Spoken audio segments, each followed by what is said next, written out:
Senator صاحب آپ سے آغاز کرتے ہیں. آج ہم نے دیکھا کہ جس طرح قومی اسمبلی کا اجلاس بھی چل رہا ہے, کہاں تک یہ سلسلہ چلے گا؟ کیونکہ پہلے ہی ہم دیکھ رہے ہیں ایک طرف تحریک انصاف کی واپسی کی بات ہوئی, ہائی کورٹ کا آرڈر آیا کہ 70-72 لوگ جو ہیں ان کے استعفے کی نوٹیفیکیشن کالعدم قرار دیے گئے, لیکن لگتا نہیں ہے کہ اسپیکر صاحب اس کے تیار ہیں, انہوں نے قانونی معاونت کا کہہ دیا ہے. تو اگر تحریک انصاف کی واپسی نہیں ہوتی تو پھر اسی طرح سے چلتا رہے گا معاملہ قومی اسمبلی میں؟ ہاں جی بالکل, اب ہائی کورٹ کا آرڈر ہے تو میرا بھی خیال کہ جو اسپیکر صاحب ہیں وہ ضرور کوئی نہ کوئی بریک کریں گے, لیکن انہوں نے ایک مشروط تو ان کی واپسی کہا ہے کہ اسپیکر صاحب دوبارہ ان کو چیک کریں یا دیکھیں کہ ان کے جو ریزائن تھے, جو ریزائن دیے وہ ٹھیک ہیں یا نہیں, ریزائن اس کو ایکسیپٹ کرنا چاہیے تھا کہ نہیں. تو ظاہر ہے ان کی ثوابدید ہے. اور پرویز جو اشرف صاحب جو ہیں ایک منجر سیاستدان ہیں, سابق وزیر اعظم ہیں, جمہوریت پسند لوگ ہیں, ظاہر ہے وہ کوئی خدا نخواستہ یہ نہیں کہیں گے کہ کیونکہ پی ٹی آئی کے لوگ تو میں ان کے ریزائن واپس نہیں لیتا. اس کو قانونی طور پر دیکھیں گے, اگر کوئی جائز ہوئی تو شاید ان کو آنے دیں, نہ ہوئی تو پھر نہیں ہوگا.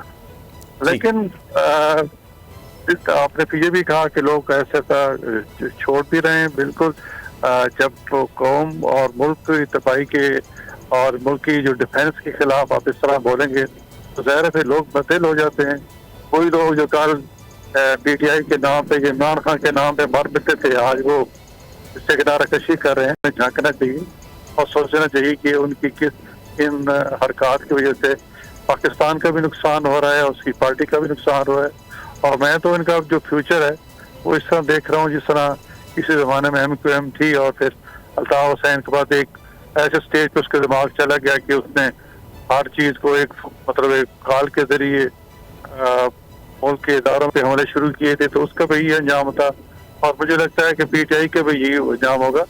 تو لیکن ہم نہیں چاہتے کہ پی ٹی آئی جماعت ختم ہو جائے کوئی ہو. بالکل قانون اور آئین کے دائرے کے اندر سیاست کریں. جب سیاست کرنا ہر پارٹی کا حق ہے, جمہوریت پسند ہے, تو پی ٹی آئی کو پھر رویے میں تبدیلی لانے چاہیے.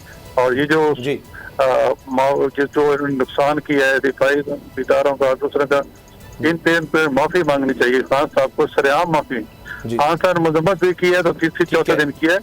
یہ خان صاحب قوم سے معافی مانگے کہ ہمارے وقت غلطی ہو کے معافی مانگتے ہیں, شاید اس سے کوئی گنجائش نکلے اور باقی سیاسی پارٹی ان کے ساتھ کھڑے. سبسکرائب کریں اور بیل دبائیں تاکہ کوئی خبر رہ نہ جائے.